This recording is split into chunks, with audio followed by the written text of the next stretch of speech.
আর যখন লাল ঝান্ডা দুর্বল হয় তখন জিনিসপত্রের দাম বাড়ে।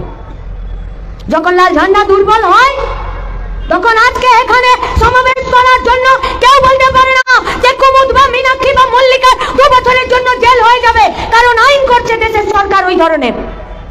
লাল ঝান্ডা যখন দুর্বল হয় তখন পুলিশ দুর্বল হয়, পুলিশ। লাল ঝান্ডা যখন দুর্বল হয় তখন জাতীয় মানবাধিকার কমিশন দুর্বল হয়। লাল ঝান্ডা যখন দুর্বল হয় তখন মহিলা কমিশন দুর্বল হয়। লাল ঝান্ডা যখন দুর্বল হয় তখন শিক্ষা ব্যবস্থা, স্বাস্থ্য ব্যবস্থা, খাবার ব্যবস্থা, রাসায়নিক ব্যবস্থা সব দুর্বল হয়। হয়েছে গোটা ভারতবর্ষে, হয়েছে গোটা দুনিয়া জুড়ে।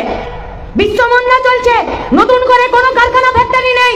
স্কুলে, কলেজে, অফিসে, আদালতে, মাস্টার মশাই, হসপিটাল, ডাক্তার, ওয়ার্ড বয়, চাকরি নিযুক্তি না নেই, নেই। পুলিশে রিক্রুটমেন্ট না নেই, সেনাতে রিক্রুটমেন্ট নেই, আছে সেনাতে রিক্রুটমেন্ট। 4 বছরে সিভিক সেনা দিয়ে কাজ চালাতে চাইছে দেশের সরকার। কে বলবে কাকে? কে কে বলবে?